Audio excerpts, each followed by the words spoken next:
movies at last. Looks like it, Aunt Mattie. Huh. What, Dad? Hello, son. Well, daughter, how was the moving picture tonight? Lovely. Mice, that's what it was. Just a lot of mice. There wasn't anybody killed in the whole thing. No, well, then I'll stick to these. These don't talk. And that big cluck Norman Maine was in the picture tonight.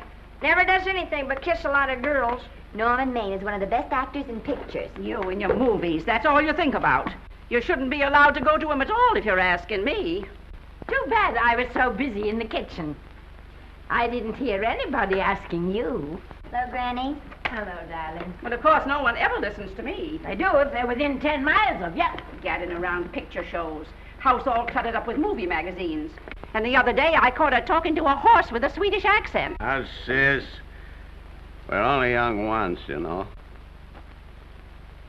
Ah, Hollywood. You'd better be getting yourself a good husband and stop mooning about Hollywood. Do you know what she wants to do? She wants to go to Hollywood. I've known it all along. I've seen her making faces in the mirror and talking to herself. That's what comes of your movies. Why, what would you do if you did go to Hollywood? I'd be an actress. I would, I tell you. I've always known I could. Guys, wouldn't it be wonderful to have a movie star in the family? Oh, Miss Blodgett, may I have your autograph? You may not know it, Alec, but you're practically on your way to bed. Oh, Miss Blodgett, you're my favorite actress. Won't you tell me the secret of your success? Oh, let me alone. I asked her, what's come over you? I'll tell you what's come over her. She's just a silly little girl whose head has been turned by the movies. And the sooner she forgets the whole thing, the better off she'll be. Why will I be better off? What's wrong with wanting to get out and make something of myself? What do you do that's so much better? Just because you're satisfied to sit here all your lives, you think you can laugh at me. Well, someday you won't laugh at me. I'm going out and have a real life. I'm going to be somebody.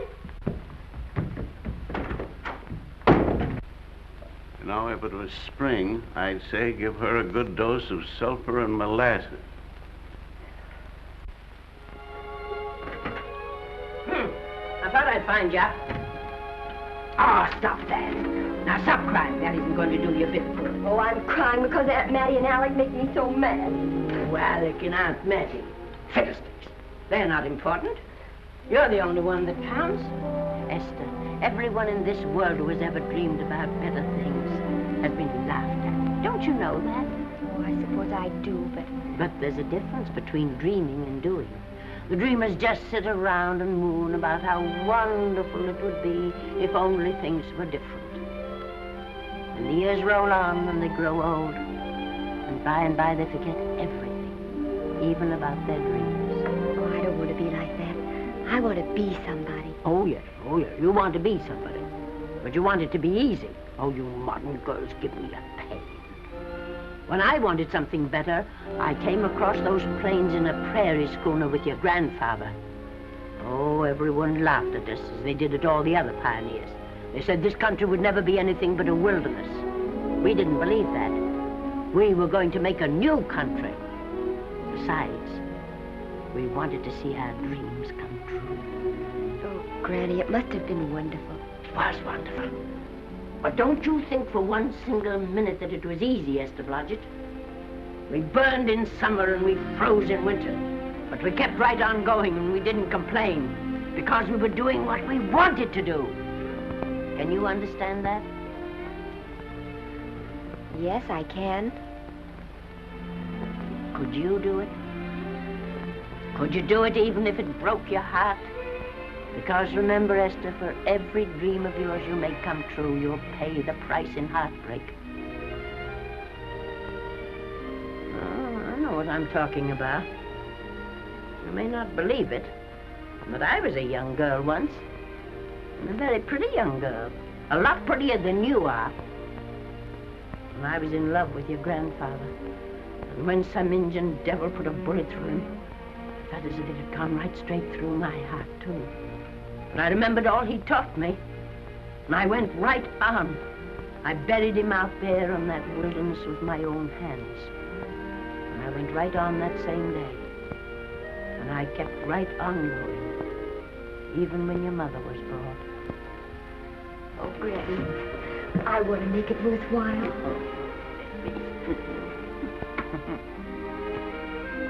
You know, Esther, there'll always be a wilderness to conquer.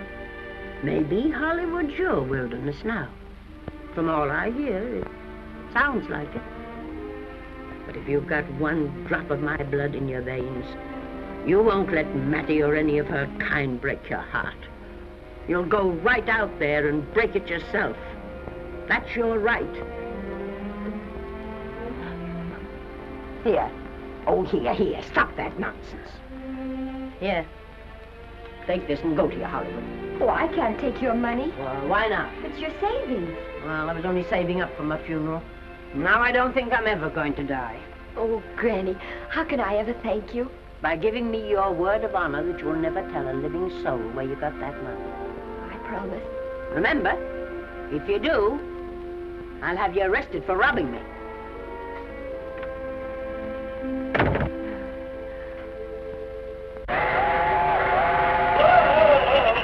Here we are. I'll help you, Granny. Oh, I can make it, dear. Oh, nice. Cold. I kissed Dad goodbye. Just a little kiss. He didn't even wake up. I bet you didn't try that on your Aunt Mattie. Oh, Aunt Mattie. Think of her face when you tell her. I am thinking about it. I've waited for that chance for 30 years. Here she is, girl. Oh, thank you, Kirby. Good,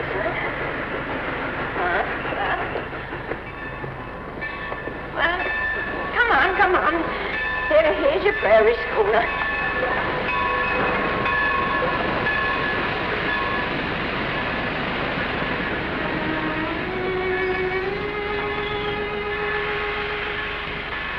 All aboard.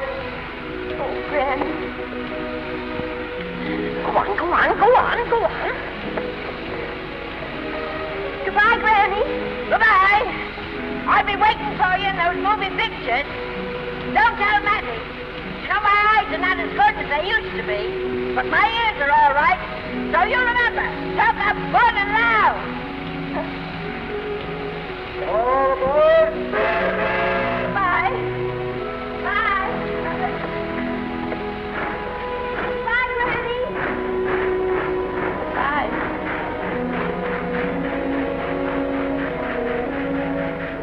Do you want to go home now? I don't want to, but I will.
Good afternoon. Day, week, or month? Well, it's a little hard to say. You see, I'm going into the movies. Well, you better take it for a week. It'll break your jump to Beverly Hills. Are all the studios really near here? All except Gaumont British. I suppose the best way to get a job is to go straight to the studios, isn't it? Mm-hmm. I haven't any illusions, you know. I'm perfectly willing to begin with a little bit of a part, or even as an extra. $6, please, in advance. Oh.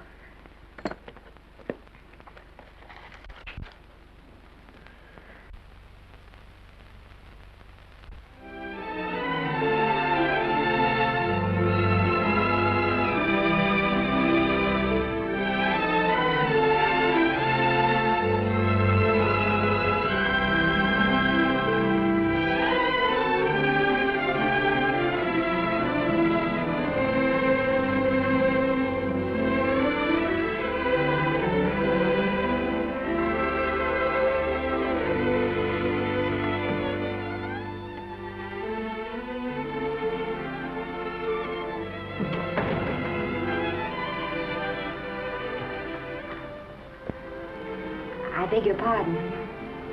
I'd like to register for extra work. How long have you been in Hollywood? Well, it's about a month now. We haven't put anyone on our books for over 2 years. Come here. I'd like to show you something. Casting, try later, casting, try later, central, try later, central, casting. Every time you see one of those little lights flash, it's somebody asking for a job. Every time you hear them say, try later, it means there isn't any job. You can't keep the girls at the switchboard long. They go crazy. Every one of those little lights thought it was going to be a star. You still want to go in the movies?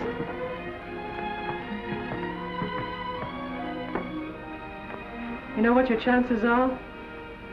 1 in 100,000.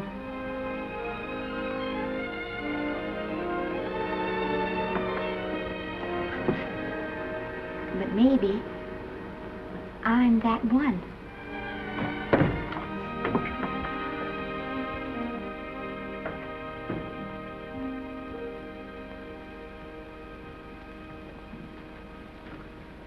Any phone calls for me, Mr. Randall? Oh, no. Jesse Lasky and Sammy Goldwyn must be writing letters instead. How's the luck today? There wasn't any. Maybe you don't go at it in the right way. Now, take Danny McGuire here. He knows the ropes. Don't you, Danny? Sure, I've had him around my neck for years. Huh? What? Oh, Miss Blodgett. Danny McGuire, our new tenant. How do you do? Mr. McGuire is a big director. Oh, are you really?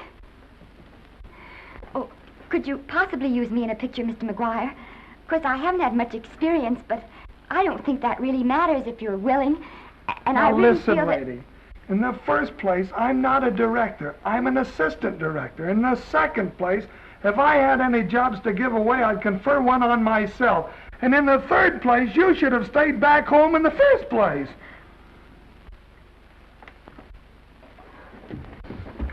Oh, now look what you've done. Hey, wait a minute. Hey, don't be that way.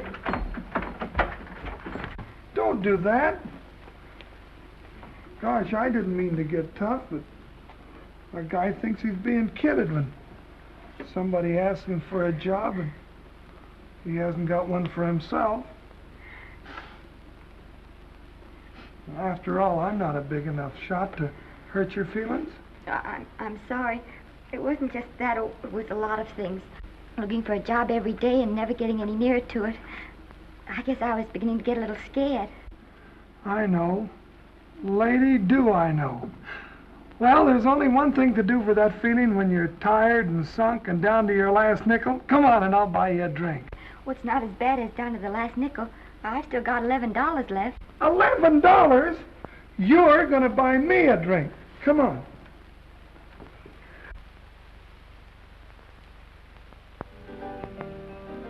That's right, George. There's nothing like a little rum to take away that milk flavor.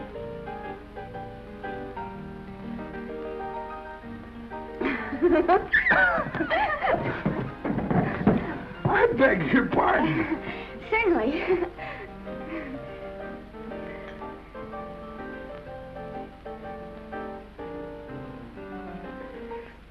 And when I sign my contract, the first thing I'm going to do is see that you direct every picture I'm in. That's my pal. Of course, I'm going to be perfectly nice about it, but I'll just insist. Now, that's the way to talk. Don't let them lick you. No, I should say they can't lick me. If they try anything like that, well, I just won't sign. Now, that's right. What have you got to lose? Another one of these and we'll open our own studio.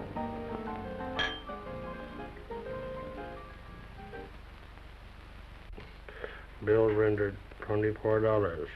Past due. Remit without further delay. Me.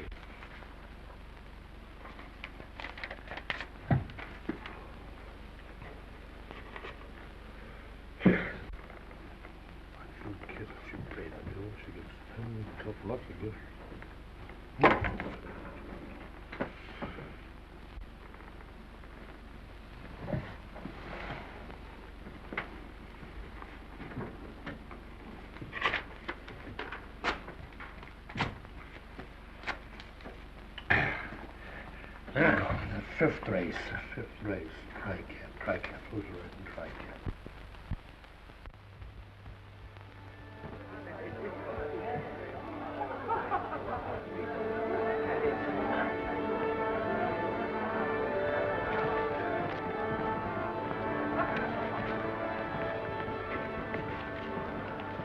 Hey, the program's going to be swell tonight. Now, you take this fella Beethoven. I'm a pushover for him. And Chopin, well, he's not so dusty either. But I kind of wish that once in a while they'd play something you could sort of go out whistling, you know, like Blood on the Saddle, Blood on. Well, there's a tune. Hey, why don't you throw your hat in the air or something, can't you? This is a celebration. My job starts tomorrow. I know it does, and I think it's swell, Danny. Gee, I wish you were in on it, too. But, oh, no, it would have to be a war picture. One of those big novelty numbers, a war picture without any beautiful women at the front. Oh, well, something will happen soon. Maybe. Why don't you go home, kid? Oh, Danny, I can't do that. I came here, and I've got to stay. Well, now, if it's on account of money, I can... Oh, thanks. You've given me enough already. Anyhow, this is no time to be worrying. This is a party. Look at all the people. Everybody in the world. Look. That's Norman Maine.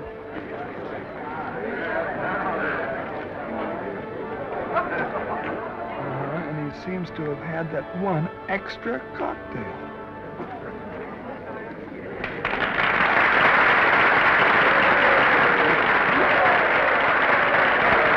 Oh, thank you. Sit down, you dope. That's for the orchestra leader.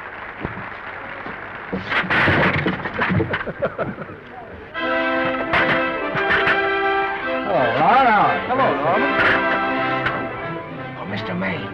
Mr. Maine, put your arm around Miss Regis. Otto, this is a Hollywood bowl. Oh, afraid of crowds.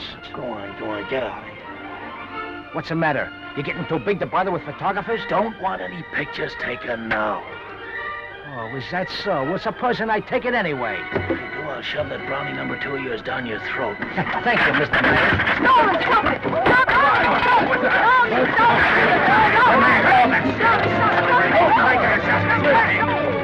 Take it easy, Mr. Calm down. Normie, come back and sit down. Everybody's laughing at you.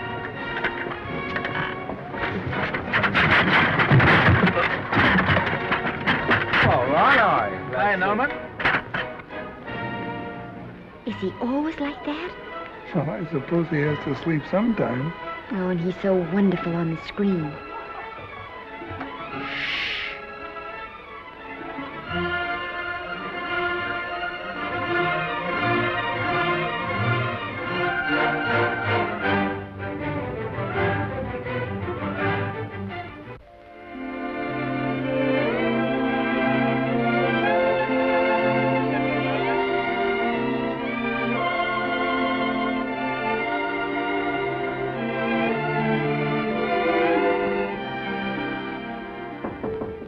Come in. Danny. What's the matter? Well, believe it or not, I got a job for you. Danny, that's wonderful. When do I go to the studio? Well, you don't exactly go to the studio. Oh, it's on location. Well, it's not exactly on location. But of course, I haven't any makeup. Will you tell me what to get and sort of help me put it on? Well, you don't exactly need any makeup. You see, it's not really a picture job. It's being a waitress. Oh. Well, it's kind of a picture job if you look at it right. You said it was a waitress. Well, it's waitressing for Casey Burke, the big director over at our studio. He's giving a party tonight to kind of celebrate on account of finishing the picture, and he wanted me to get him an extra waitress, and it's $5. And I thought of you right away, Esther. That was awfully sweet of you, Danny. Well, there's going to be a lot of big people at Burke's house tonight, and I'll bet you there's any number of big directors, and if you're there, maybe they'll notice you. I could make them notice me. Sure you could, Esther. It's your chance. My chance. All right, Daddy, I'll do it. Oh, but I can't. I haven't got the right things to wear. To wear? Oh, here. Now, you don't think the wardrobe department's right next to my office for nothing, do you? A perfect fit.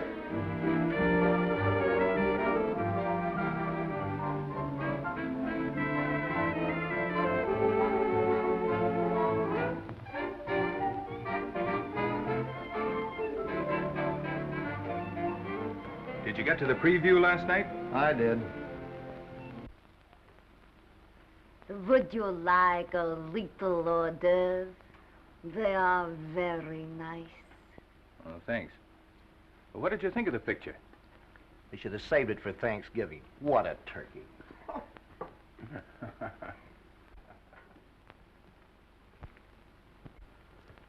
Will you have some hors d'oeuvre? You do like hors d'oeuvre, don't you? I don't think there's anything so enjoyable as hors d'oeuvre before supper, and these are rarely delightful.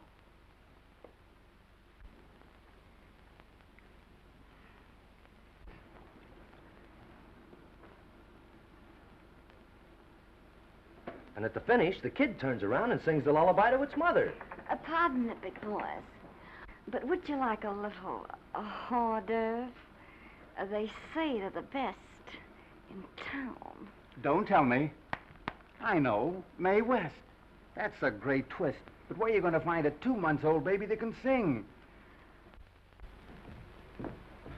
Hello, Oliver. Oh, hello, Casey. You want to fire me now or wait till you see the picture?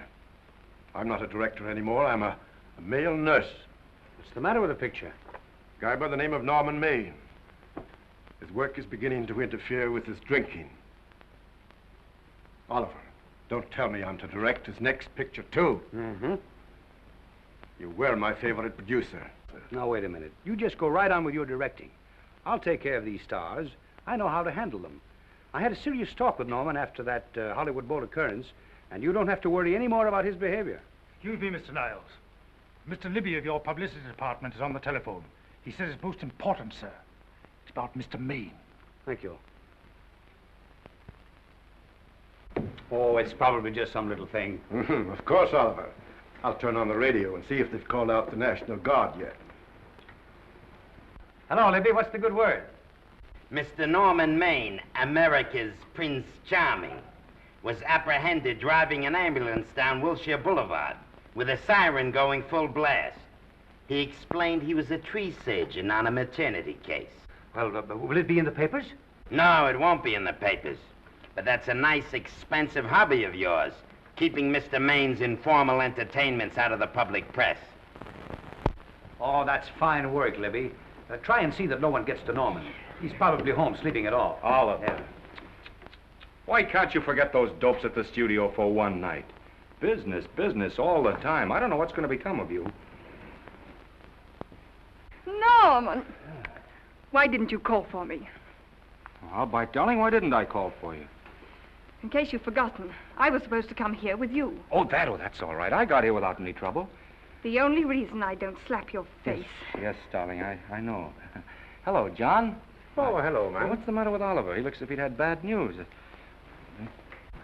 Hello, Mary. What's the matter, old boy? Maybe I'm wrong. I guess I've been drinking too much lately. No, you ought to cut it down. It's bad stuff. Scotch and soda.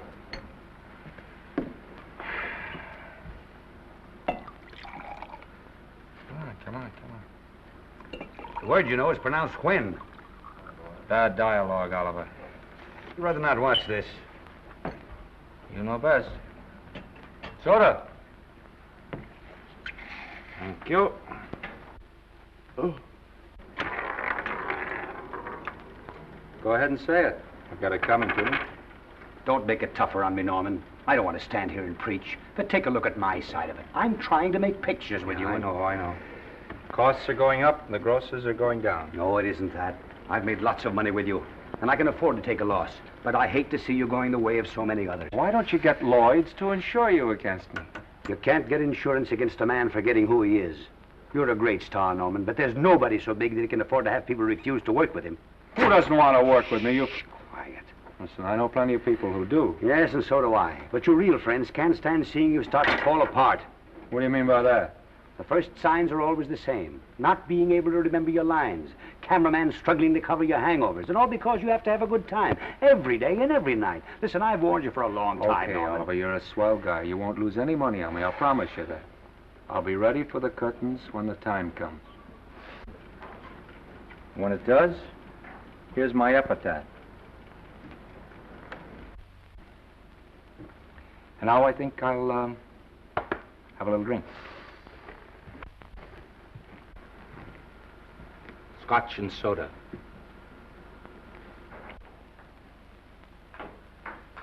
Scotch and soda.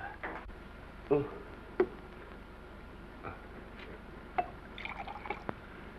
Come on.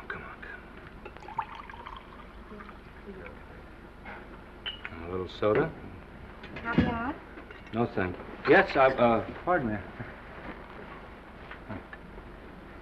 Ah, lovely. No, I mean the caviar. Mm-hmm.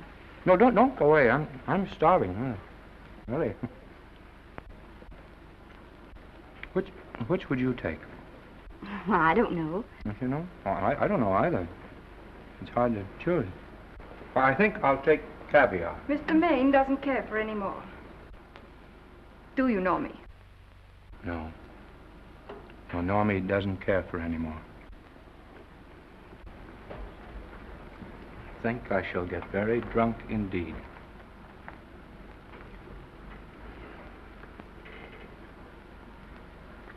Scotch and soda. Sorry, I have something.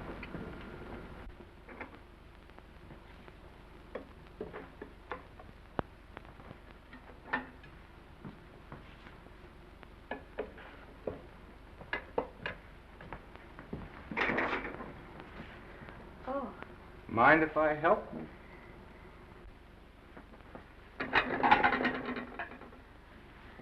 Won't they miss you? Oh, no. They'll just look under the table, and when they see I'm not there, they'll forget the whole matter. Hey, what's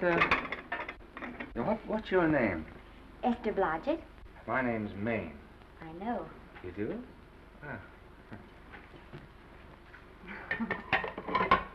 What's so funny? I was just thinking about all your fans and how surprised they'd be to see you here helping me put plates away. Oh, they don't know my finer side. They'd be pretty envious of me, meeting you this way in person. Oh, how do you do? Well, tell me, are you disappointed? Yes. Oh, now you've done it. Oh, never mind that. That makes the room look lived in. Tell me, why are you disappointed? I was sitting behind you at the Hollywood Bowl the night you didn't want to be photographed. Yeah. I'm told I crept into many a heart that night. Oh, I can never explain this. You know, you have very pretty hair. You better get out of here. And a sensitive mouth. And a charming little Precisely why are you here instead of with the rest of the guests? I'm just trying to be helpful. I see. Are you sure there's no other attraction? Well, it might be that my old mania for putting plates away is coming back on me. It's rather odd. I always know where I can find you if there's a pretty girl around. It's not only odd, it's embarrassing. You're being deliberately insulting, Norman. I put up with this for long enough. Dear, don't lose your temper. Remember, we must try to keep the voice low. I know you'll excuse us if we go on with our work.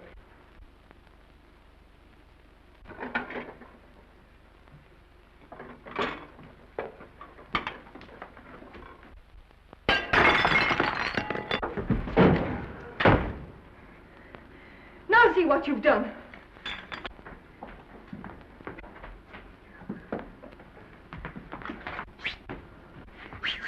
Come here. Help me up. Are you hurt? No more than usual.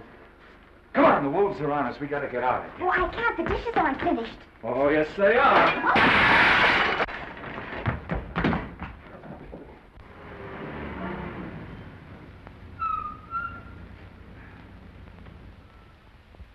Well, I bet I know what you're going to say now. What? Good night. Good night, and thanks. Hey, wait a minute. Hey, you realize that all I found out about you is that you're foolish enough to want to go into pictures? But why is it foolish? Look at you. Yeah, that's what I mean. No, I'd rather like to go into this matter a little more thoroughly. Oh, that's awfully nice of you. So why don't we go on up to my place and talk it over? Oh, no. Thank you very much, but I really must say good night. Good night. But you're not angry. No. I'm hungry. Well, why don't you go and get something to eat? Good night, Miss Blodgett. Good night, Mr. Maine. Wait a minute. Peter, the least I can do is to see you to your door. Will I see you again? I hope so. Has anyone ever told you that you're lovely? Well, now you know. Thank you.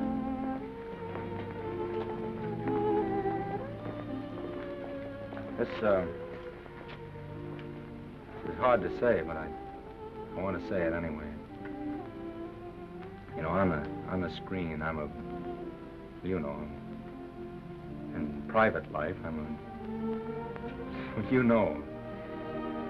But whatever I do, I still respect lovely things. And you're lovely. You understand? Yes, I think I do. And it isn't that bump on the head that's doing this. Well, I'm glad.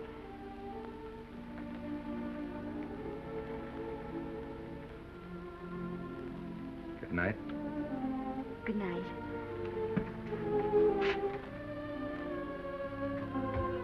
Hey! Do you mind if I take just one more look?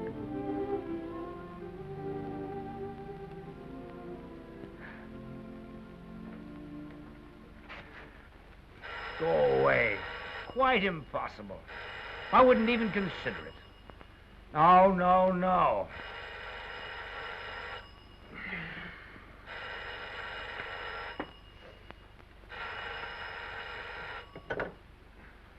Hello?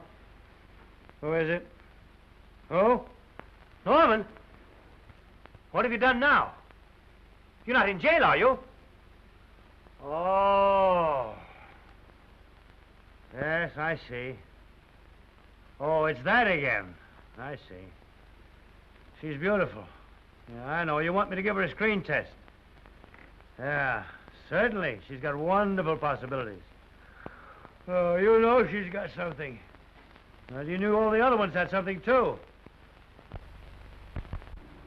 Oh, no. I tell you, Oliver, she's got that sincerity and honestness and a... sincerity and honestness that makes great actresses. Oliver, I am so sure of this girl that I want to take the test with her myself. Listen, Oliver, you've worked hard. You're entitled to a break. You get...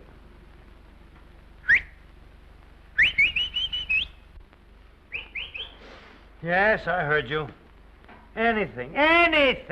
Yes, yes. Yes. Oliver, look, you try to get a little sleep now, old man. Right. All right, boy. Good night. Let's go. Now tell us.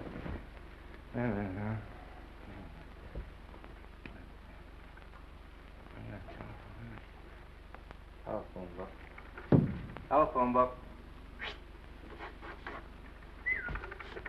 What is that telephone book? Hey, Oliver, telephone book. Over here.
Yes? Telephone. For me? Some drunk trying to be funny says he's Norman Maine. Oh, thanks. I'll be right down. And Miss Blodgett, would you give him a message for me? Tell him it's 3 o'clock in the morning!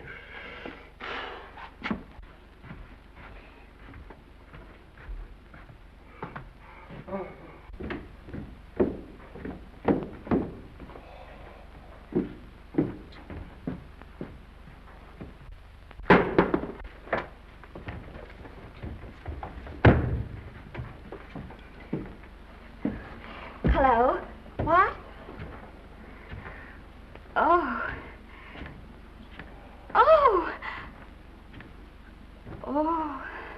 Oh, yes. I'll be there. Oh, thank you.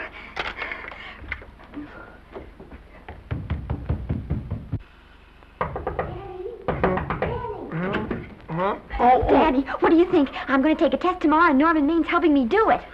I'm taking one, too. Garble's assisting me.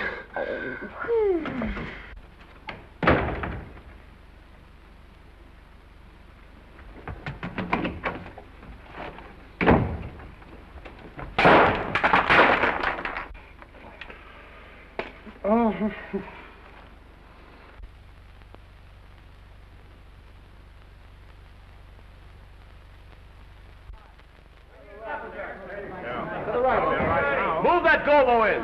Put a silk on that broad. No, the Yankee. Is this light too hot for you, Haley? Okay, but cut down on your backlight. Put a double on that 90. Bring it down a little. That's it. Now pull it. Pull down on that 150. Get pulled down on that 150. Okay.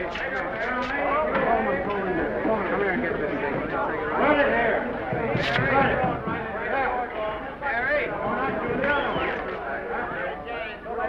Bring me an apple box. Listen, gentlemen, please, if you don't mind. This is just a test. Ready, Mr. Burke? All ready, Mr. Burke. Ready, Mr. Burke? Ready now, Mr. Burke. All ready, Mr. Burke? Ready now, Mr. Burke. All ready, Mr. Burke? We're ready, Mr. Burke. All right, let's take it. Quiet! Quiet! Quiet! Quiet! Ready, Norman? Yeah. You ready, Miss, what's your name?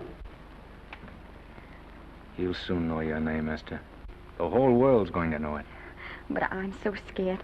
Maybe I better not try it today. Oh, come on, now don't be foolish. They all had to go through this. Harlow, Lombard, Myrna Loy, and now Esther Blodgett.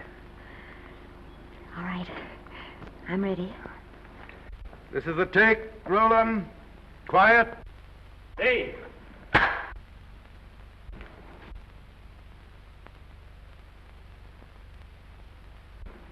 I may as well tell you that my whole organization thinks I've gone a little nuts to sign you. Well, maybe they're right. I've been nuts before. You see, all the experts seem to think that your type is a little mild for present-day taste. But I rather believe that tastes change, like eyebrows. And I think that also, like eyebrows, tastes are going back to the natural. You look like a nice girl. I think I'm going to like you. That's not important.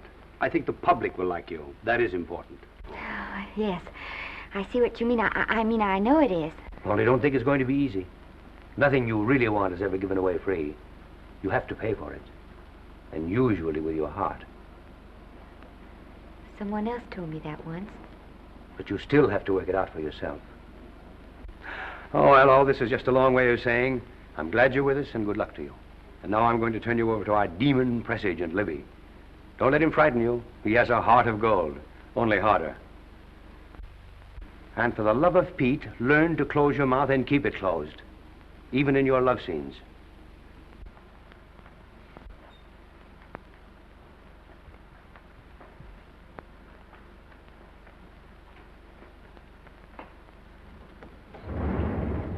Are you a Russian?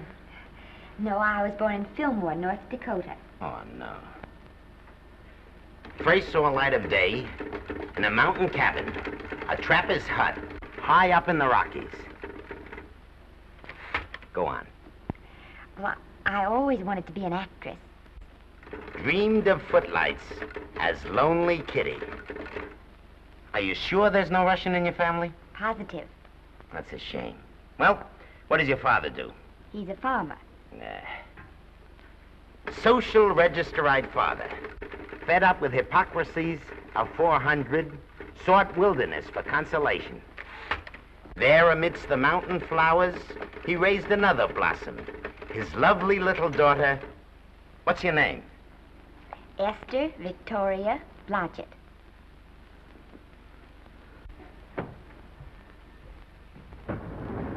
Greatly appreciating your attention in this matter, very truly. Do you know what her name is? Esther Victoria Blodgett. Hey, we'll have to do something about that right away. Esther Victoria Blodgett.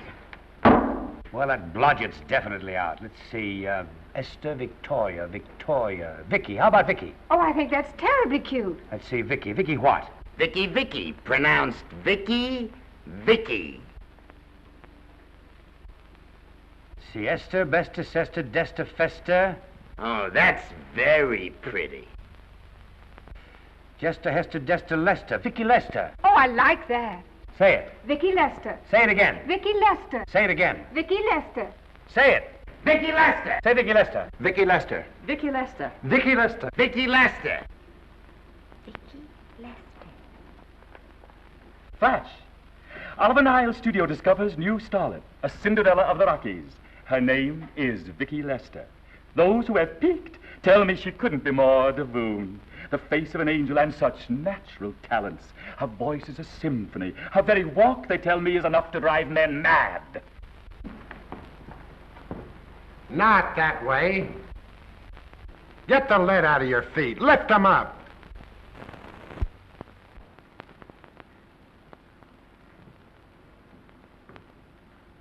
That's better. It's terrible, but it's better. The quality of mercy is not strained. It droppeth as the gentle rain from heaven. Cease. Through the mouth, my child, through the mouth. The nose is for smelling roses. Proceed. Does she have to look surprised all the time?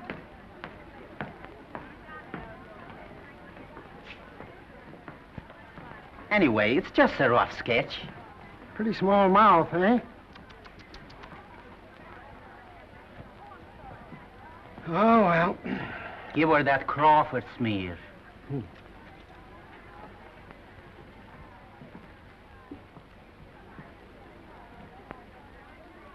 This'll give her that Dietrich. Yeah.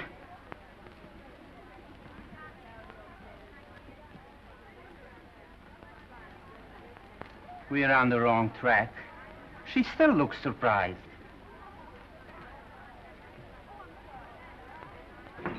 Listen, dress people. We're shooting on the set this morning, not in the commissary. Now, come on, snap into it.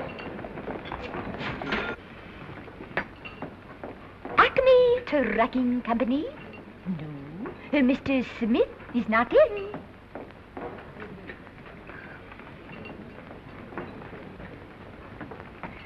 Acme Trucking Company. No. Mr. Smith is not in.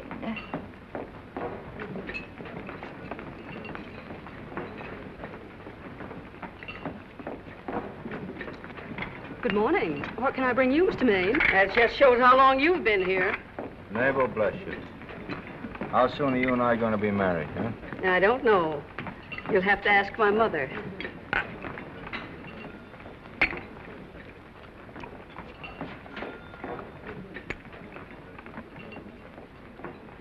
Acme Trucking Company?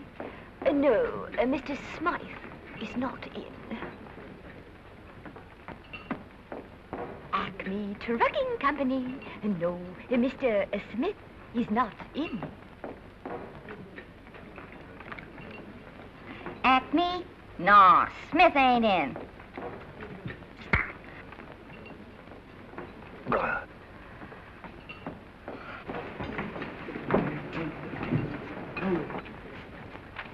Acme Trucking Company? I'd like to speak to Mr. Smith, please. Mr. Smith is not... Oh, Norman. What's all this between you and Smith? I've got a part. It's only one line, but it's in the picture. So it's ambition that made you break that date with me last night. Well, I had to be here so early this morning, and So did I. I had to stay up all night to make it. you've started your picture, haven't you? No, we're still in the testing stage. You can't seem to get the right girl for the lead. Gee, you'd think with all the girls there are that... Yeah, I know, but this one's got to be different. She's got to be little and cute and sweet and intelligent. Well, blow me down. What?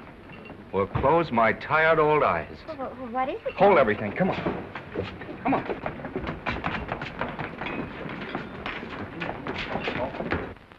And you've been through the whole casting directory. I'll work day and night, Mr. Niles. And I'll work with her, Oliver. And I can be mean or nasty or anything you want, Mr. Niles.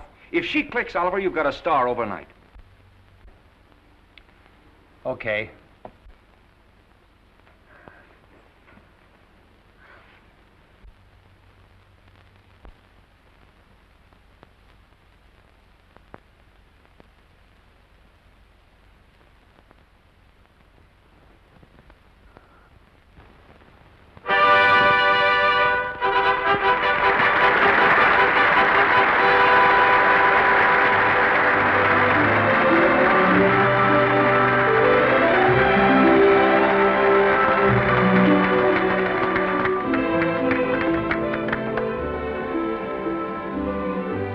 At the end of the picture.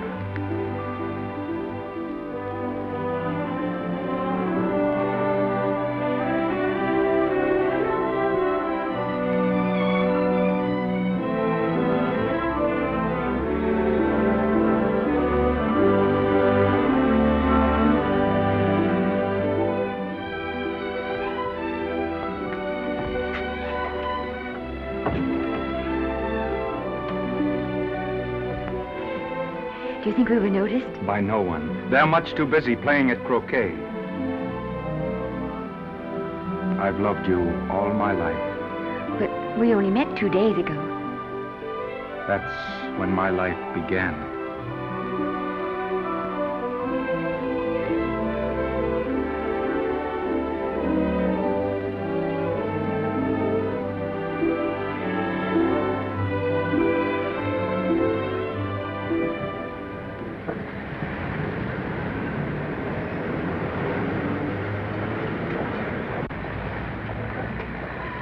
she cute? You know, I think she's the same type I am, don't you? I think she's sweet. Well, it's Vicki Lester's picture, all right.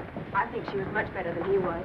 These producers are so horribly dumb. They won't know how good she is. Well, maybe it's because she's a good girl. Oh, Maine's not so bad, but it's Vicki Lester they'll go to see. Isn't she, darling? I think she's the most precious little thing I've ever seen. The knockout, Libby. You might mention that when you write your review. That Lester kid's a gold mine. Didn't you like Norman Maine? Was he in it? Libby, I'm afraid we have another hit. Huh? It's in the bag, neatly tied up with beautiful pink ribbons. Say, where are Norman and Vicki? I don't know. I thought you had them. I wish they'd come. We're having a party at the Trocadero. Isn't it thrilling running away from people? Norman, it's so exciting, So new. A star is born. Come on, run.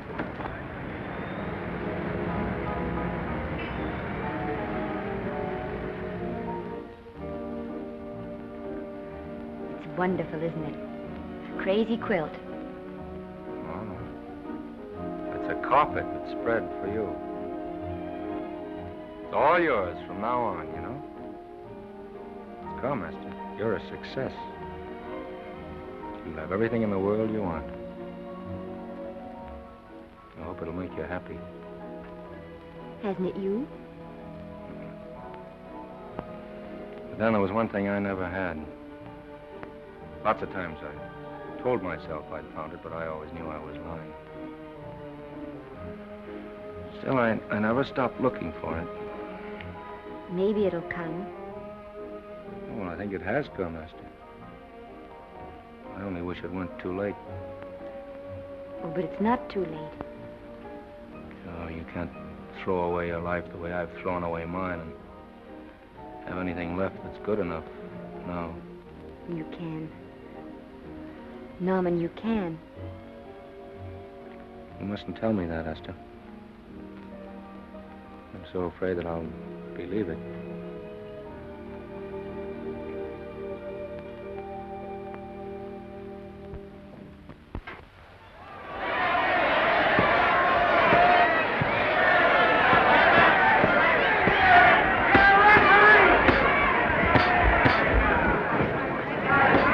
Gotcha. Shoot your right. Swell, isn't it? Lovely. What's Gotcha getting? Can't you hear me, Gotcha? Shoot your right!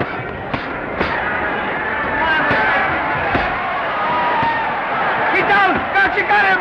Gotcha got him! He did, didn't he? Yeah, but he'll be up, though. You like it? Sure I do. You like me? Sure I do. Ooh, that reminds me. Will you marry me? No, thank you. Come on, Gotcha, finish him. Why won't you marry him? Well, you're not dependable. Hey, shoot your right! Throw away your money. Break him up in there. Break him up. Drink so much. Well, suppose I quit drinking. Yes? Come on, Gotcha, shoot the right in there. The right. Suppose I save my money. Yes? There he goes. Let him have it. Suppose I became absolutely dependable on all occasions. Yes?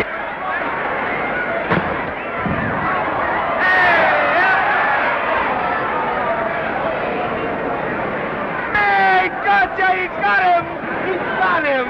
He certainly did.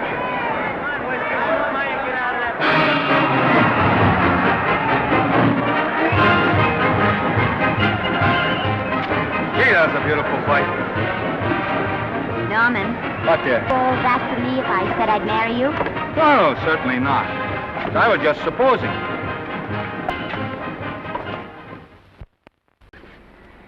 We're going to be married. Guess I didn't read that line right. I'll try it again. We are going to be married. Both of us. Yeah, to each other. What do you think of that? Well, when? Where? Well, we thought we'd elope in the conventional manner. What's the matter?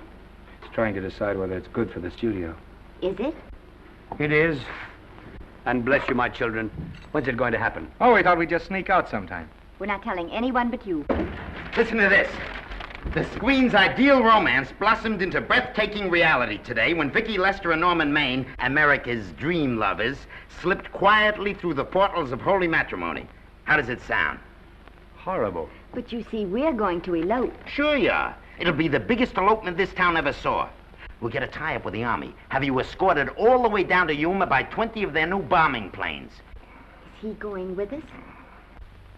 Don't you think we can work this thing out better alone? No sense in bothering the happy couple with all the details. I'll see to it that you get a carbon copy of the whole layout. I can hardly wait. I'm sorry we didn't realize that we were in the way.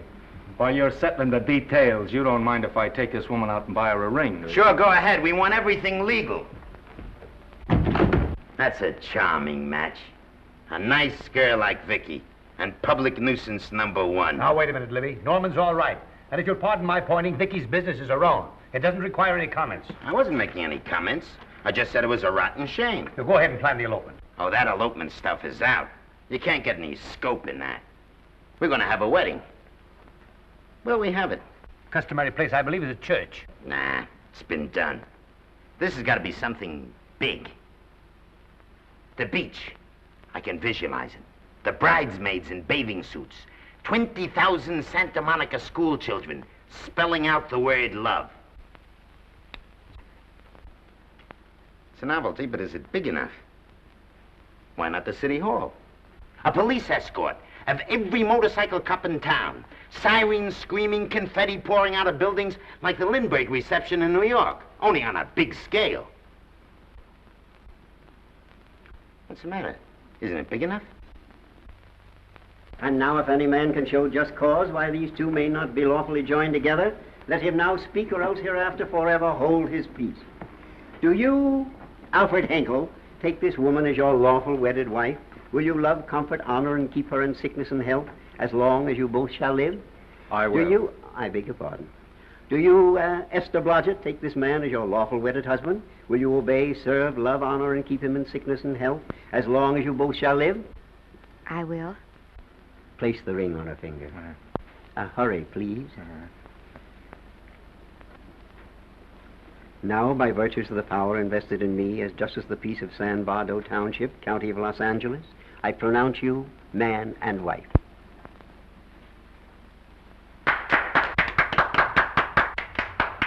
Quiet!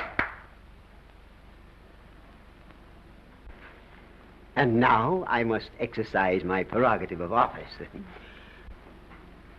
I hope you'll be very happy, Mrs. Henkel. Thank you. Thank you, sir. Oh, Thank Danny. you very much. Now, if you'll please sign the license. Oh, yeah. You know, Mrs. Henkel, I can't help but believe I've seen you somewhere before. Oh, really? Well, I believe this is the first time I've ever been in San Vardo. You know, your face is familiar, too, Really? Mr. Henkel. There you are, sir. Thank you very much. Oh, thank you, sir. Thank you. Goodbye. Goodbye. See you again. Yes, goodbye. No, I don't mean I'll see. Oh. Yeah, I think you got by with it. But it was close. That JP was just beginning to remember where he'd seen us. Well, anyway, we got away from Libby. Hello, Toots. If you will be kind enough to glance between my shoulder blades, Mr. and Mrs. Henkel, you will find there a knife buried to the hilt. On the handle are your initials. Lovely to have seen you, Libby. Hold him, wait. Hold him, Danny.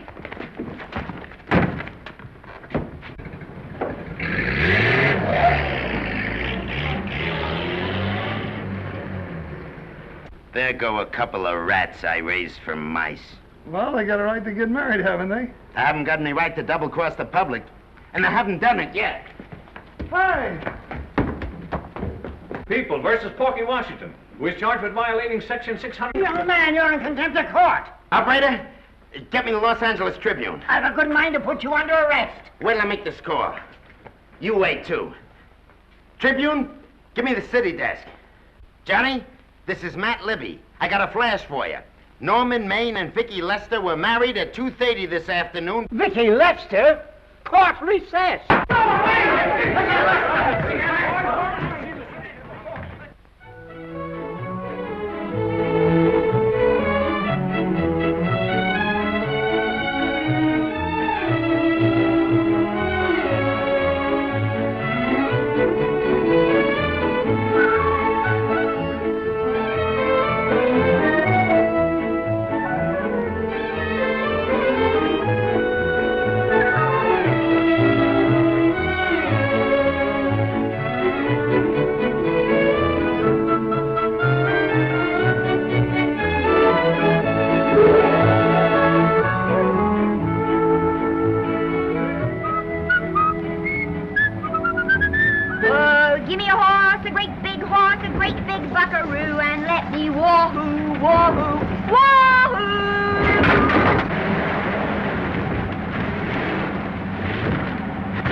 Wahoo!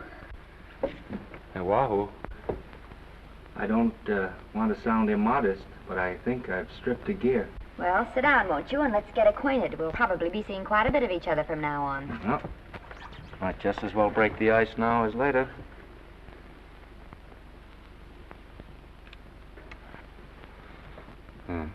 Now we're old friends.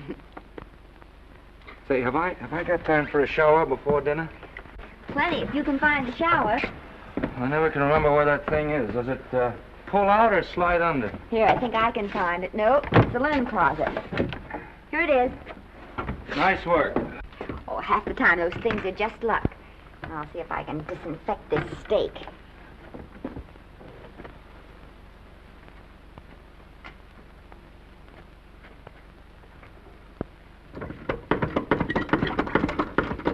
Esther, there's no soap. Here. Thank you. Oh, and Esther. Yes, dear? I'll need a washcloth. How are you fixed for cigarettes? And you know I never smoke underwater. Hey, what do I do to make this thing work? Pull that gadget at the top and pray for rain.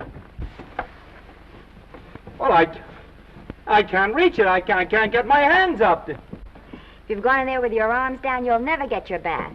Unless you're a contortionist. Yeah, well, I'm not a contortionist, and don't throw that up to me now. You knew it when you married me. Will you close this door, please?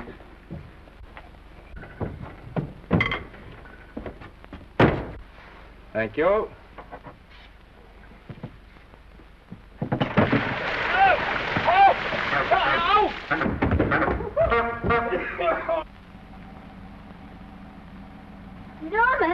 Norman, here comes the car. You got it? Huh? Here, quick. Quick what? Quick, go out and stop them and ask for help. Oh, I'll catch cold. Oh, you'll get warm again. Yeah, I don't. Oh, dear, they'll recognize me. Now, if you keep your face down, go on. There may not be another car for a week. Well, howdy, partner. Howdy. Stuck? Yeah, how'd you guess it? Can you get us some help? Well, I reckon not. You know, it's a long way to town. We're pretty busy down at the place. Well, I got to get out of here. I've got my wife with me. Doesn't she like the country? No, and we're short of food. There's a lot of game in them woods. You know, well, my wife can't shoot. Well, you're sure up against it. Sorry I can't do anything for you. Well, wait, listen, I'll be frank with you. I'm Norman Maine. Who? Norman Maine. Well, my name's Judd Baker. Glad to have met you. Well, so long. Hey, wait a minute. Listen, you don't... So you're Norman Maine.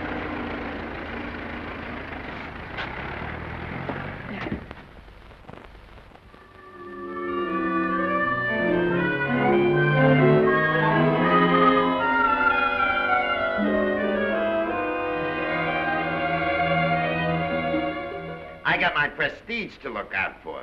I'm supposed to be the best publicity man in the racket, and they laugh themselves sick when I even try to get a decent mention of Maine. Yes, I know how sensitive you are, Libby, and I don't like to see your feelings hurt. Thanks, boss. Now, Vicky, there's a dish for free space. But if Maine swam across the Pacific, the papers would keep it a secret. Well, the exhibitors don't like him, the critics don't like him, the public don't like him, and I don't like him. Who likes him?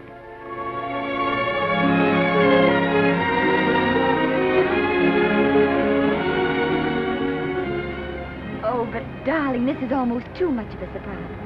And there I was in my touching innocence, thinking we were going to live at the beach house. Oh, we'll still keep the place at Malibu. But this is special. This is our castle. It used to be in the air, you know? Well, we'll never use any ugly words like contracts and pictures and careers. When we come in those gates, we'll check the studio outside. Come on, I got another little surprise for you.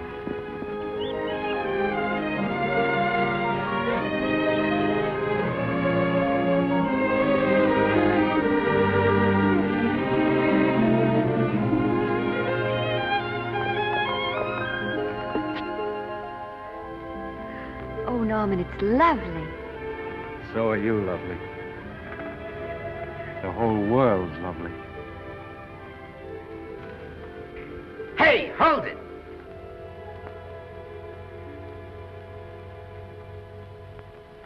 That's it. Caption: Their honeymoon never ends. All right, let's get some pictures. Now, if the bride will sit here and the groom stand behind her, we'll have something unique.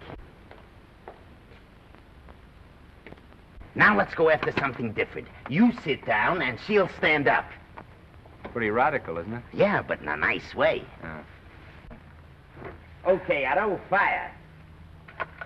Caption, their honeymoon begins anew. Ah, the producer. Caption, their honeymoon ceases abruptly. Hello, Oliver, glad to see you. No, I'm glad you're back. Thank you. Vicky, how well you're looking. Hello, Oliver. Am I interrupting? Yes, thank you. Just want a couple more pictures. That's enough of both of them. What they're asking for is exclusives of Miss Lester. How long? Oh, I see. Well, come on, Oliver, let you and me get exclusive. See you later, Vicky. Oh, don't worry, Otto. My camera smashing days are over. They ain't your only days that are over. Oh, hold that, Miss Lester. Gorgeous. Well, Oliver, how's the dividend situation? Very pleasant. I think we'll show $2 million on the next quarter. Oh, good. Smart move of mine to sell my stock, eh? Oh, well, when you need money, you need it. Well, some people save up for just such an event. You know, there's bound to be a rainy day occasionally. Yeah, but as a citizen of California, I've always refused to admit that. Yes, I know, but still it does rain. Well, anyway, you can thank me for some of those dividends of yours. Mm-hmm. Oh, can't you? Oh, sure, sure. That was a little too quick, Oliver. What's the matter? Enchanted Hour was a smash hit, wasn't it? Well, it made Vicky a star overnight. Yes, it should have. What about me? Oh, let's talk about business at the office, Norman. Beautiful pool you have here. Beautiful. Oh, now let's talk about it here. Didn't they like me? Well, maybe the part wasn't just right. That was the best part of the year. Look, Oliver. Do you think I'm slipping? Can you take it? Yeah, go ahead. The tense is wrong. You're not slipping. You've slipped. Oh, my fan mail's still big. Norman. Fans will write to anybody for a photograph. It only costs 3 cents for a stamp, and that makes photographs cheaper than wallpaper. But every 25 cents they pay for a theater ticket buys them the right to be a critic. And your last few performances, Norman, have not pleased your critics.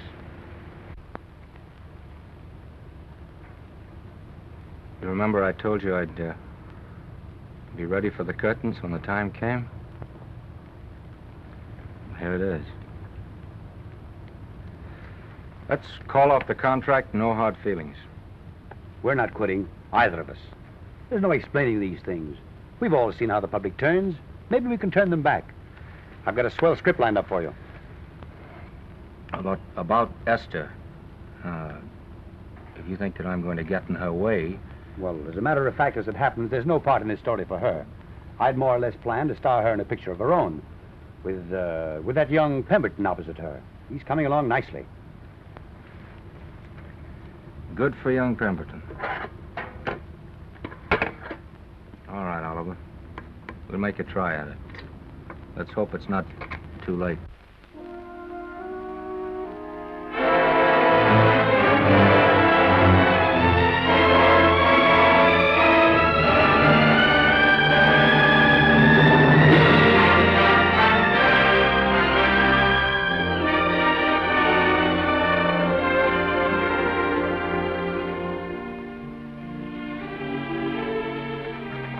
No argument.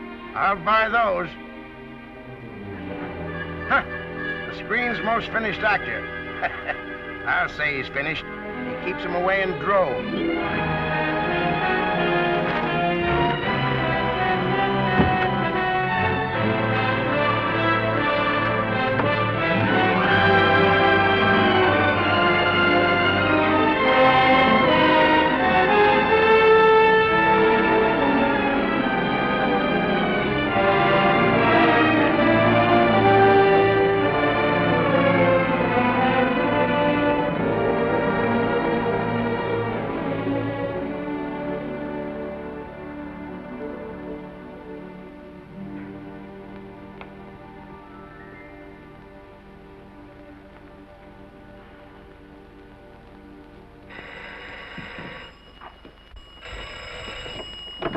Hello?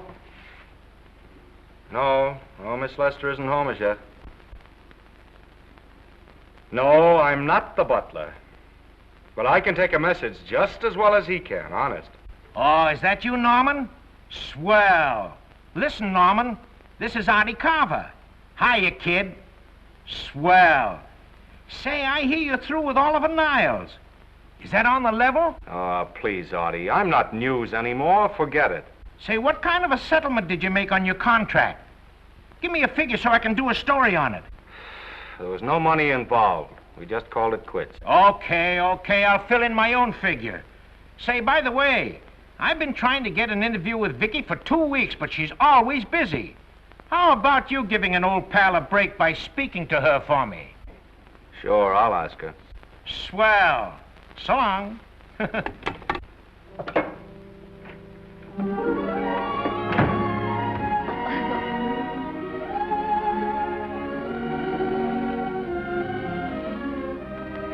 I didn't mean to be late, darling, but Casey wanted All right. You're here now. What's new today? Nothing. Haven't been out of the house. Let's go somewhere tonight. No. You're tired. We'll stay in. I'm not tired, really. Oh, yes, you are. You've got a hard day ahead of you. Anyway, I see so little of you, I'd like to have you to myself. Oh, but it's the servants' night out. We haven't any Yes, we have.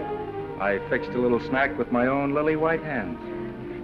I'm learning to cook in my spare time. Then I think I'll marry you. Oh, I get it.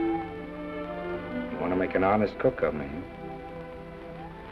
Comes in on wheels in this joint.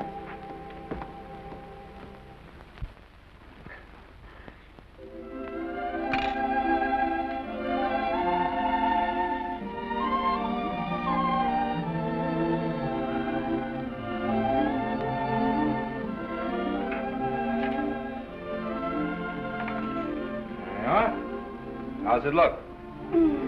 Wonderful. Huh? That's what I thought.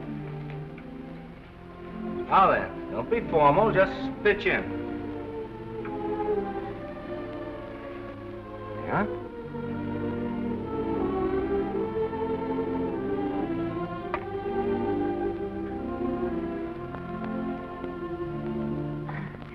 I'm afraid my mouth's not quite big enough.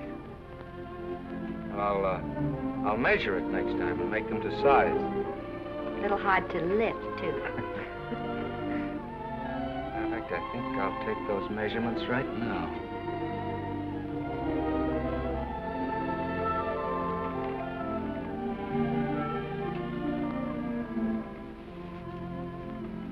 And that's what I wait for.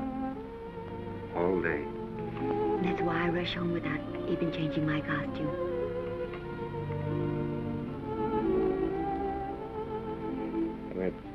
We're forgetting that we're hungry. Would you like a sandwich? Thank you. I still have a little work on this one.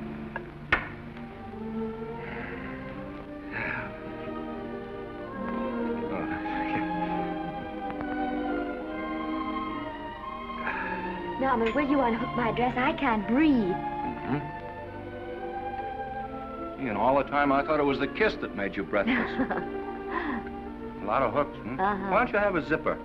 That's a good idea. You got it? Yes.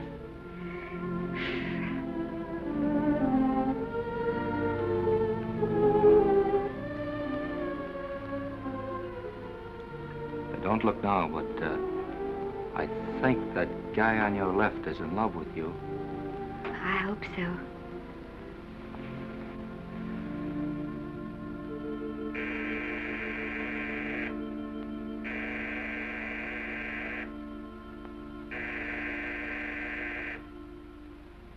It's the doorbell. Is it? Maybe they'll go away. Oh, I never do at a time like this. Here. Just a minute, dear. I'll be right back.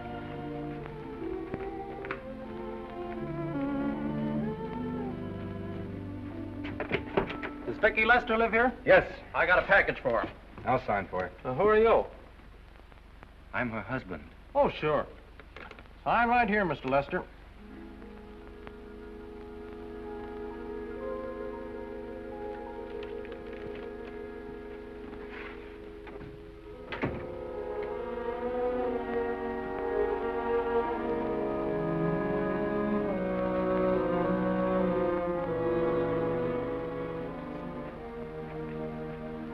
Package for you.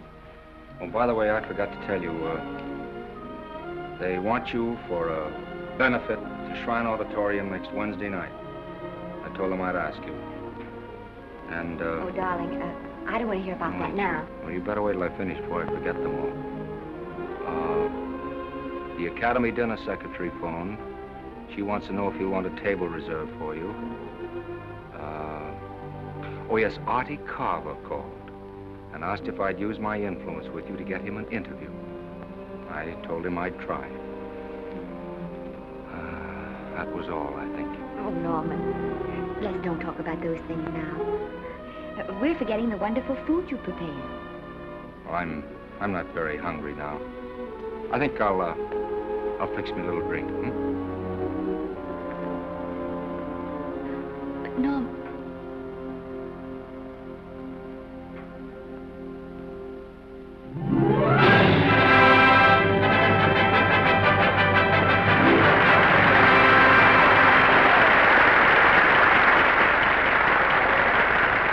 Norman would come. Oh, stop worrying. And think how nice that statuette's going to look on your mantelpiece. Do you suppose anything's happened to him? But of course not. He's just been held up in traffic. You think about that statuette. And now we arrive at the climax of the annual dinner of the Academy of Motion Picture Arts and Sciences, the highest award within our power to bestow. We have already applauded with our hearts as well as our hands, while awards have been given those gentlemen who during the past year have rendered distinguished service to the motion picture industry. We now pay honor to the ladies, or rather to one lady. We offer to her the Academy Award for the finest performance of the past year. She has already had the world's acclaim, but this is the tribute of her fellow workers, the men and women of this industry. It is not only my pleasure, but my privilege to present this award to the actress who created the unforgettable Anna in Dream Without End, Miss Vicki Lester.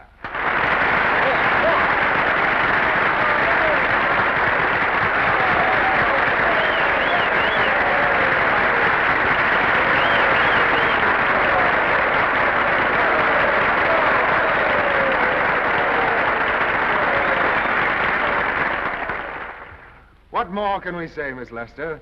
This says it all for us.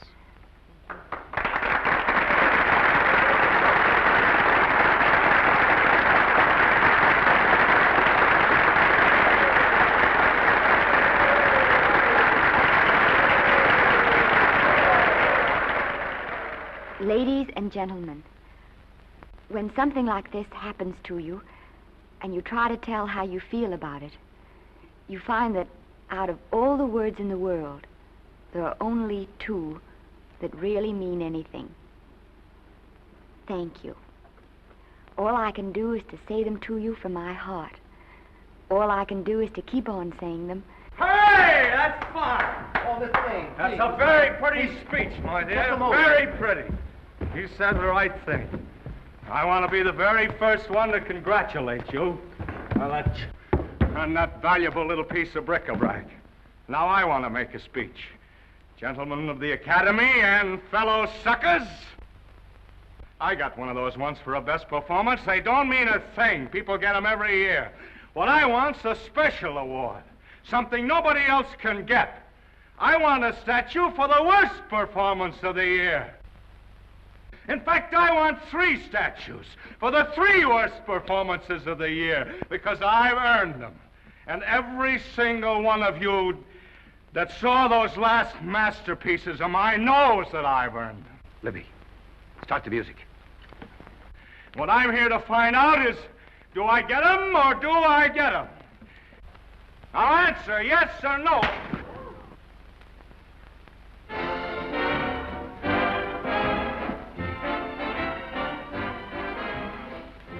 Norman, darling, let's go and sit down.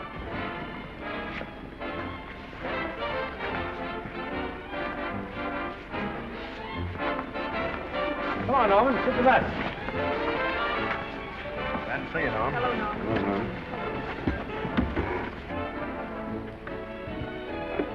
Well, Norman, how are you? Hi, Oliver.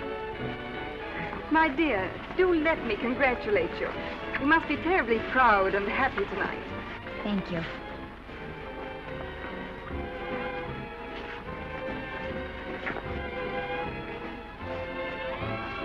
Somebody give me a drink.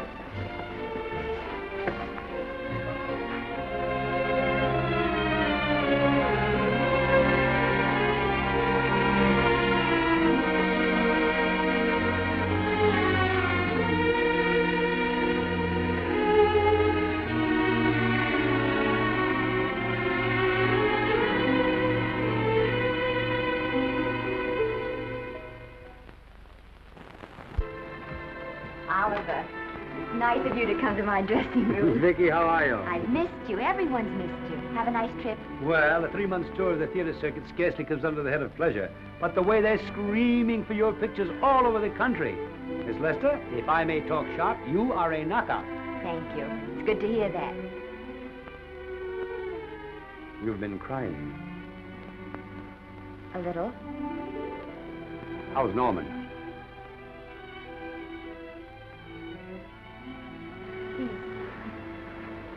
Well, he's trying awfully hard, Oliver. Letting Norman leave this studio was the hardest thing I ever did. There was nothing else I could do. I know. Has he been... Is he all right? He's gone to a sanitarium. He really wants to stop drinking. And I think he could only... Well, perhaps if he could start working again, there would be some encouragement. Oh, Oliver, could you do that? Yes. Oh, thank you. But he mustn't ever know I told you. He won't know, and you mustn't worry. I want you to keep up your good work in this picture. I'll try, Oliver. That's the one thing I can do for you.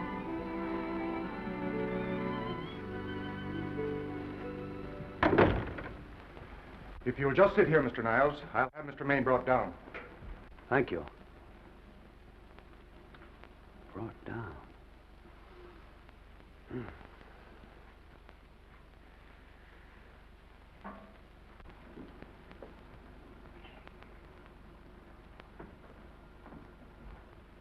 Hello, Oliver.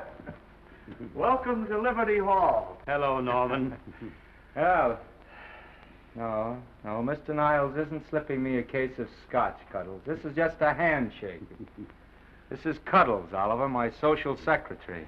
We go everywhere together. How are you feeling, Norman? Fine. Getting along remarkably well, Cuddles tells me. He says you ought to see some of the boys. Let's sit down. Yeah.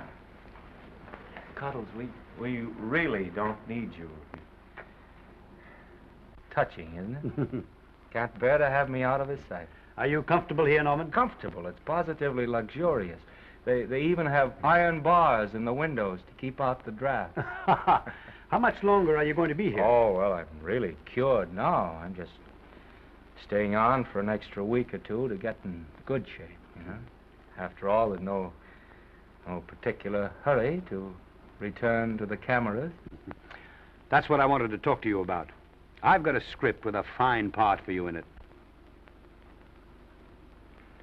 Gee, Oliver, that's great. That's great. Who plays opposite me?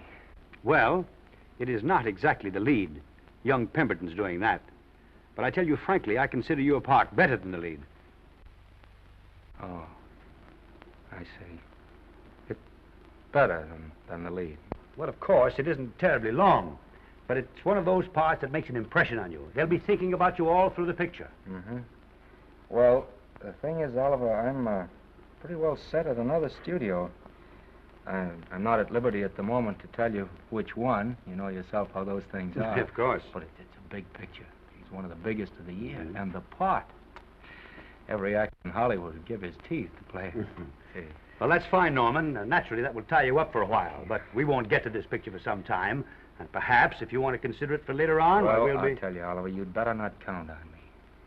See, I've got several pictures lined up after this one, and they're talking to me about England. And, you know, they're doing some very interesting things over there, you know? Mm-hmm. Hey. What is it, Cuddle? Speak right out. We all love you. Your dinner. Oh, yeah, we dine at 5:30 here. Makes the nights longer. Well, goodbye, Norman. I'm glad to see you getting along so well. Be out in no time. I'll have to introduce myself all over to a lot of people. They won't know me when I'm not drinking. Goodbye. Bye, Norman. Thanks for dropping in. That's fine. Yeah. Well, Cuddles? Alone at last, eh?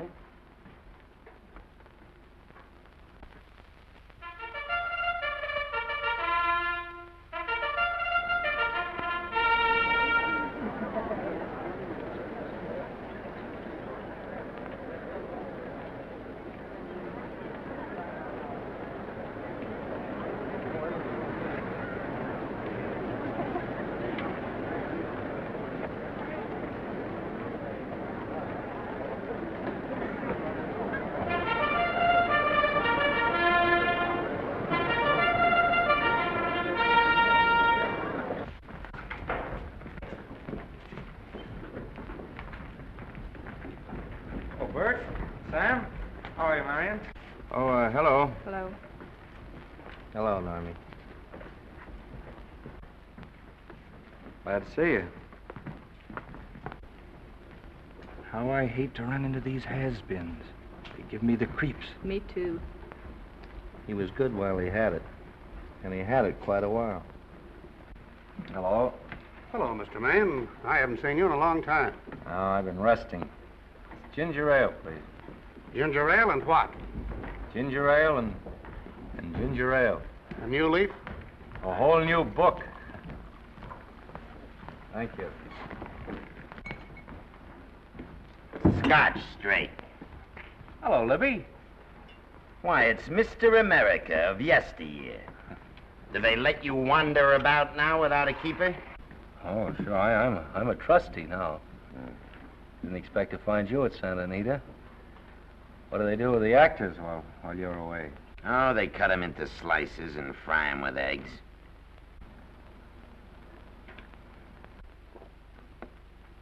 I suppose you'll be here all the time, now that you've retired from the hurly-burly of the silver screen.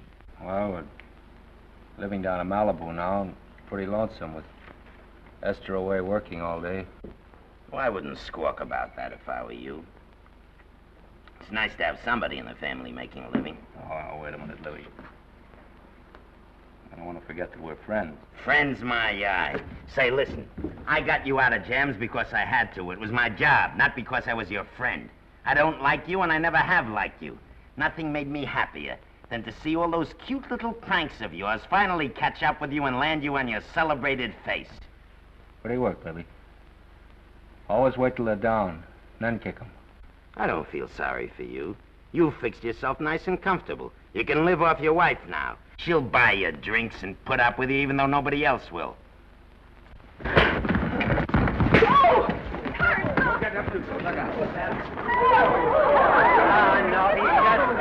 drunk again. Yeah, come on, front. Hey, wait a minute. Come on outside for you, wise guy. I'm Norman Maine. Well, that's not my fault. Oh, don't bother to toss him out. He's harmless. All right, Mr. Libby, if you say so. Sure, let him go. What can he do? He can't fight any better than he can act. It's Norman Maine. Oh, he's drunk again. Why, he's been drunk for years.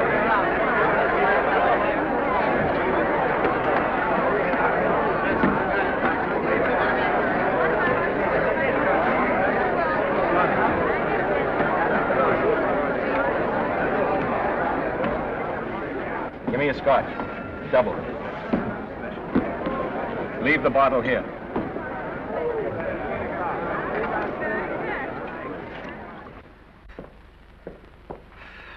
Vicky, you'll be ill. Why don't you try to get a little sleep? But he's been gone 4 days. 4 days and not a word.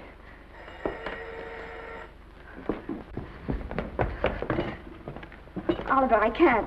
I just can't. Hello? No, this is Oliver Niles speaking. What? Where? Thank you. What is it? Nothing, nothing. Oliver, tell me. He's in the night court. He's been arrested on a drunk charge. Now, he's all right. He isn't hurt. I'm going right down and get him out. I'm going with you. Vicky, it isn't any place for you, and if it gets in the papers, What do there'll I be... care about the papers? I'm going with you.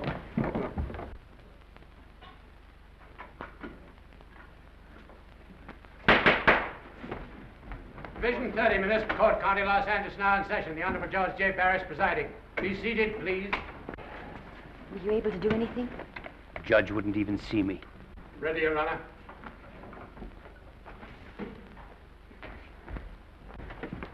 I want to advise you that you're entitled to be represented by counsel, to be confronted by the witnesses that may testify against you, to compel witnesses to attend on your behalf to a public and speedy trial by the court or by a jury, and the right to be admitted to bail. Call the first 5. Gregory, Bales, Kane, Rodriguez, Johnson. Come on, boys, step in. Go ahead. Move along. William Gregory. Yes. Plain drunk, picked up at 5th in town. Asleep in the gutter. 14 similar offenses in the past 6 months. Still at it, Gregory. How do you plead? I don't feel so good. I didn't ask you how you feel. I asked you how you plead. Guilty, I guess. When did you get out the last time? Just before Christmas. Well, I'm sorry you'll have to miss New Year's, but you'll be out in time for Washington's birthday, 60 days. Milton Rails. Plain drunk, picked up on Brooklyn Avenue, given treatment at receiving hospital, then removed to jail. How old are you, Rails? 17, sir. Did you take a good look at those men in the cell with you last night? Yes, sir. And have you taken a good look at yourself this morning? Oh, no, sir. I suggest that you do. $5 or 2 days. Sentence suspended. Oh, Judge, Alfred Henkel, more commonly known as Norman Maine. Drunk and disorderly. Cracked car into tree at Sunset and Coronado. Evidently been drinking for days. Resisted arrest and injured one of the arresting officers. How do you plead? Guilty. You're Norman Maine, the actor, aren't you? You've come pretty low, haven't you? There isn't a man here who's had the advantages you've had. Look what you've done with them. You're nothing but an irresponsible drunk, driving about the streets with the power to inflict death or injury on innocent people. I think we'd better deny you that power for a while. 90 days in the city jail. Please wait.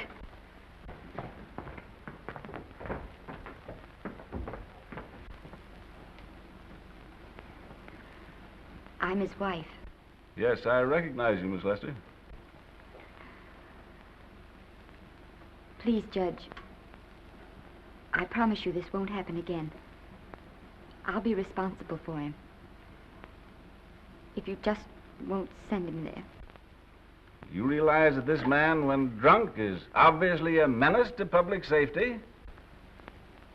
And you realize, too, Miss Lester, the responsibility you'll be assuming to this court and to the Commonwealth? I do. Sentence suspended. Prisoner remanded to custody of wife. Thank you. You can get him at the jail entrance, madam. Jose Rodriguez. Plain drunk, picked up at 1st and Main, 2nd offense. How do you plead? I think I'm guilty, Your Honor. 60 days.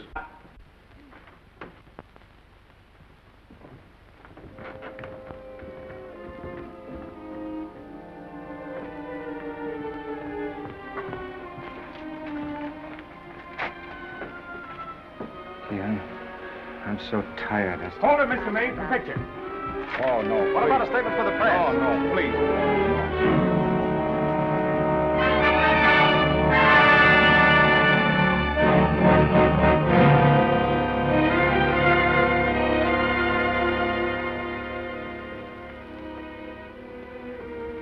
He's still asleep. He's been asleep nearly all day. It's the best thing for him. It's awful to see this happen to someone you love. And know in your heart that it can't get any better. I only know that all I can do now is stay with him and try to help him. So will I. And between us, we'll take care of him. You're very fond of him, aren't you, Oliver? Well, I'm very fond of both of them. Then I know you'll understand what I have to tell you. And after what happened last night, I think you already know what it is. I can't do any more pictures. I'm going away for good with Norman. But you can't do that, Vicky. You're at the very peak of your success, and you've worked so hard to achieve it. That's what's been wrong. Oh, I've thought it all out.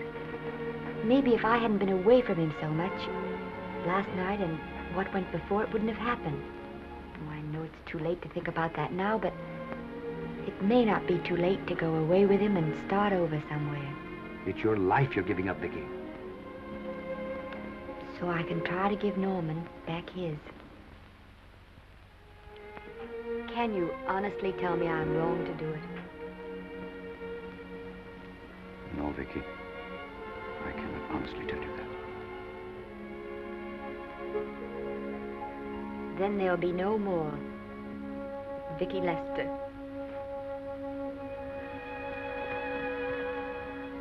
Come on, walk to the door with me.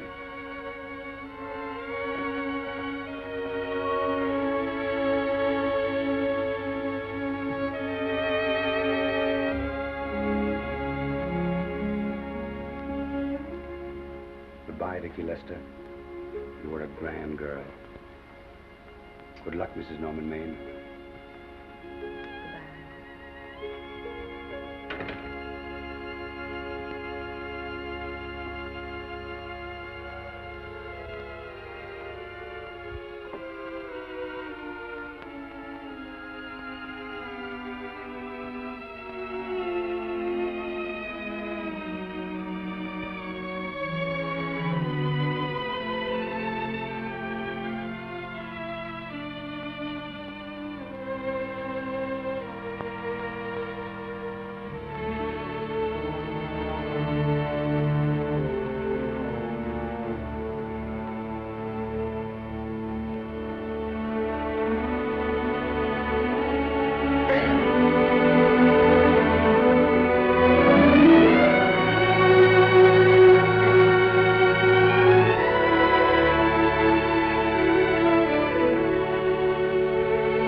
Darling, this is Maine coming in to apologize again. I'm sorry, dear, but it isn't you. What other troubles have you got? None. I was just playing a scene with myself. Now look, I'm just coming out of the jitters and you're just going into them. This is a swell household. Isn't it? I'll tell you what we'll do. I'll promise to brace up if you'll go on the wagon. I guess I have been drinking too much. You know what I'm going to do? I'm going to be an athlete. You mean with great big muscles and everything? Well, roughly speaking. Gonna join the YMCA? It costs too much. And I'm going wading out in our front yard. Now? Sure. Would you like me to go with you? Sure, if you'd like to. No, me. I don't think I will. It might spoil this beautiful, natural wave. Yeah, I guess that's right. But, darling, look, could you have a hot toddy... some hot soup for me when I come back? Some hot soup? Yeah. And I'll make some of those nice sandwiches. Norman, do you have to?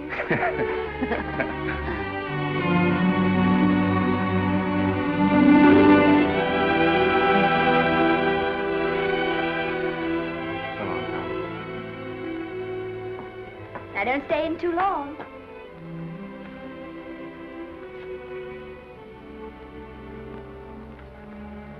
Hey! You mind if I take just one more look?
First drink of water he had in 20 years.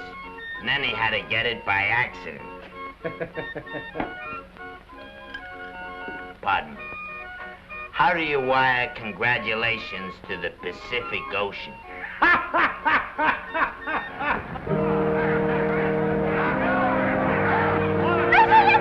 Oh, you can't see her face. Hello, Vicky.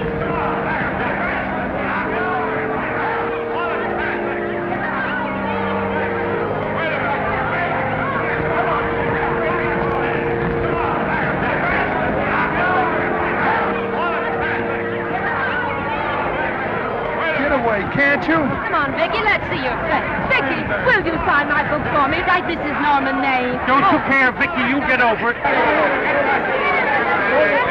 Stand back, can't you? Don't you cry, dearie. He wasn't so much.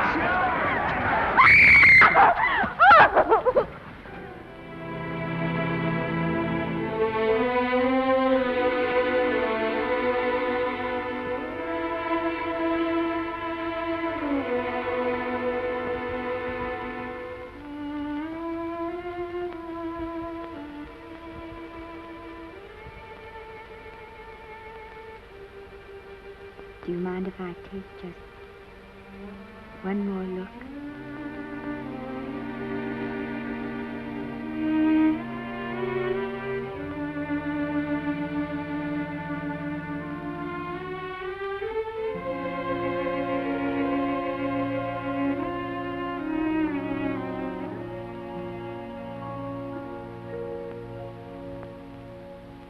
Here are the paychecks for the servants' graves.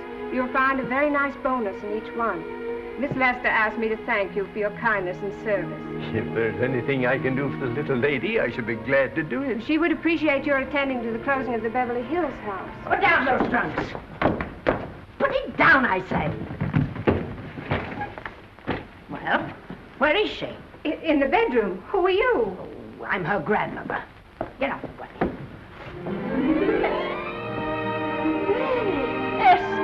Granny, darling.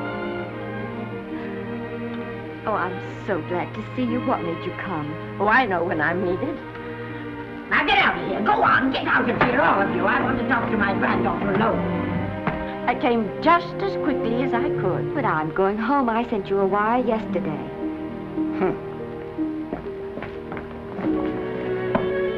Sit down. Is it true that you're going to quit the movies? I never want to hear them again. What are you running away from, little girl? I'm not running away. It's just that I can't go on. My heart isn't in it anymore. Once I told you, if you get what you want, you have to give your heart in exchange. And you said you were willing. Do you remember? I remember. It seems to me that you got more than you bargained for. More fame, more success, even more personal happiness. Maybe more unhappiness. But you did make a bargain. And now you're whining over it. I don't think I'd feel so very proud of myself if I were you, Esther. I'm not, Granny. My mind's made up. Oh, and I'm sorry I gave you the money to come out here. It was just waste. Oh, but Granny... I was proud of you, Esther. I was proud to be the grandmother of Vicky Lester. It gave me something to live for. Now I haven't anything. I know. Oh, I want to be strong, but I can't go on. I can't. You must. Tragedy is a test of courage. If you can meet it bravely, it will leave you bigger than it found you. If not, then you'll have to live all your life with a coward. Because no matter where you may run, you can never run away from yourself. I never knew Norman Maine. He wrote me a very sweet letter when you were married. He said you told him how much I meant to you. And I know just how much you must have meant to him. You know, Esther, I can't believe that wherever he is, he can be very happy, knowing that his death broke the spirit of the little girl he praised me so highly for raising. And I can't believe that he can be very proud, knowing that all his great love did for you was to make you a quitter. The car is ready, Miss Lester. We'll have to go now to make the train.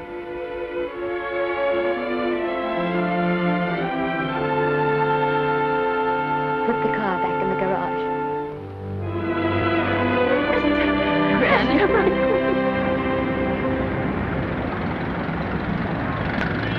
The entire picture industry has come to the Chinese theater for this opening tonight. It has come to pay tribute to a great star on her long-awaited return to the screen in what has been called her greatest performance. It has come to pay tribute to the girl herself. The girl who has won the heart of Hollywood. The girl who has won the heart of the world. Miss Vicki Lester. And if I'm not mistaken, Miss Lester's car has just driven up. Yes, it is she.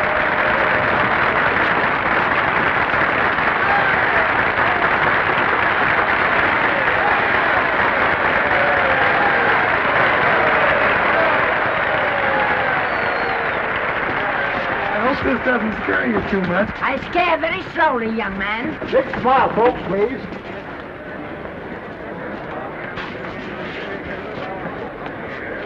They'll have your mug, I mean your face, plastered across half the papers in the country tomorrow. How do I look? Oh, you look swell. You're a liar, but I like you. And here's Miss Lester's grandmother. Won't you say a few words to the radio audience, please? Say something, Letty. You know, we've got a thing like that back home where they all listen in on, but we call it a party line. Won't you say something, please? They're listening. Maybe some of you people listening in dream about coming to Hollywood. And maybe some of you get pretty discouraged. Well, when you do, you just think about me. It took me over 60 years to get here, but here I am. And here I mean to stay. Thank you very much.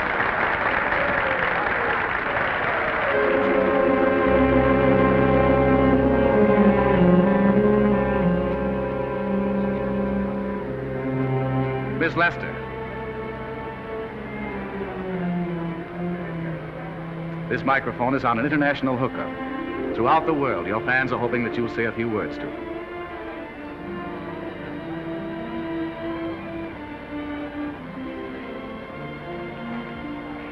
Hello, everybody. This is Mrs. Norman Maine.